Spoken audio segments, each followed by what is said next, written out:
welcome to One Man's Collection. Today I am looking at Ferrari Magazine issue number 67. This is the 250LM161, I think it is. We will take a look at the 143 scale diecast that comes with this towards the end of the video, but we'll go through the issue very quickly to see what we get. So it's the TR161. So in this issue, the single-seater is the F2005, which we did get a model of already as well. I think I've already gone through that. The competition model, all about the 250 TR161 from 1961. Production models, and this one is the mid-engine 12-cylinder debut of the 365 GT/4BB. Again, I've got a model of those already. I think I've already showed it off. And the Le Mans winning Testarossa poster of this car we have here. I'm not going to read everything in full detail. If you do want to read the article, you will need to pause the video. But as it did in the start of every year, in 2005, Ferrari presented its new F1 single-seater for the upcoming season. But when the new car made its debut in Bahrain, it became clear that its F1 championship would be more challenging than previous years. Yeah. They've actually dominated for a few years, haven't they? Very nice. Got that one already. Marlboro. Don't have Marlboro colours on the models. I've mentioned it before on some of my videos. If you haven't seen my videos, Marlboro is a cigarette advertising. Can't have that on, in inverted commas, toys, even the collectible ones. You can buy decals, though, online. People make kits to make them actually say what they were advertised on the racetrack. A difficult season for the F2005. So, the 2005 season Formula One World Championship, Michael Schumacher came second in San Marino, Imola. The Nürburgring, Barrichello came third. Montreal, Schumacher second, Barrichello third. Indianapolis first and second. Is that the one where pretty much they're the only ones that ran because of the tyres? I wonder. Magna Cors, so French, Schumacher was third, and Hungarian, the Schumacher was again second. Michael Schumacher came third in the championship for 62 points. Yeah, definitely not winning that one. Testarossa 61, the 1961. So I guess that's what the 161 is it? 1961 Testarossa was the most advanced development of its notable family of cars, which represented Maranello's last front-engine sports model. Between 1957 and 1962, Testarossa had a brilliant racing career. Nice.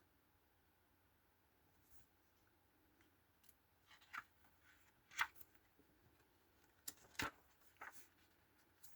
not going to read everything, obviously.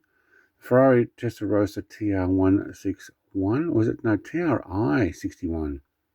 Ah, there we go. It's the TRI61. It was the finest of all the cars long on the niche of Testarossa. It was also the model that signalled the end of the front-engine sports prototype car. In 1961, the Testarossa won the World Sports Car Championship for the second time, the model securing victory in both the Sebring 12-hour and the Le Mans 24-hour. Both races of Oliveira Gendenbein and Phil Hill at the wheel. I'm terrible with names. The TRI61 also won the Pescara 4-hour with Lorenzo. Okay, those people. The particular race was very dear to Enzo Ferrari since he had won it for the first time. It was held in 1924, when it was known as the Coppa Acerbo. Then he was at the wheel of a 3.6-litre Alfa Romeo. Nice big black and white poster from the Le Mans days. It's the Le Mans start, is it? Yep, the driver's running. Wow. Those were the days, hey?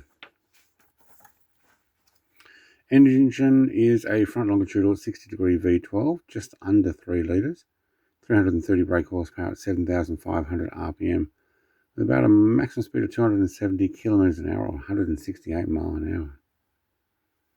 Very good.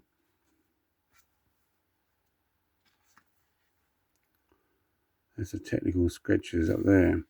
Very faded piece of kit, that. So first in the Sebring, second in the Nürburgring 1000. This is 961. First in the in the Le Mans, and second. First in the Pescara and first in the Sebring 12 hour 962. Yeah, we did really well. Moving on, the long process. Ferraris with mid-mounted V12 engines had displayed their total supremacy in competition for early 1960s, but the application of this configuration of series-produced road cars took a few more years. The setup was first seen in the V12 car in the 365 GT BB Berlinetta. There's a mouthful for you. Which debuted as a prototype in 1971 at Turin Motor Show. Very nice.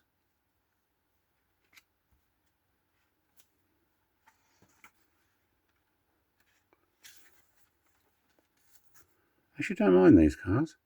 The Boxer engine Berlinetta. Yep. Classic interior contrasts the innovative design of the body. The cockpit of the 365 GTB BB reflected a far more conventional approach.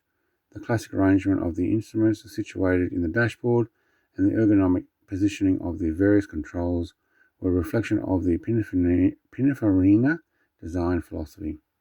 Okay. Well, kind of how every car did it, didn't it? Back then. Engine in this one is a rear longitudinal 60-degree V12 4.4 litre, or just under. Yeah, 380 brake horsepower, 7,200. Top speed of 302 kilometers an hour, 188 mile an hour. Which, look, it gets going in 1970.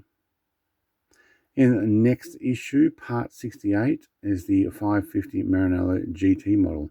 I think it is actually in racing livery as well. We'll have a look at that in the next issue. Let's have a look at the car in closer detail. For a 3D model, very nice. Wraparound windscreen. Now, I have tried to clean this up. It actually did collect a bit of dust. Looks like it's got another deflective screen there. I'm not sure what the deal is with that. Lights in the front.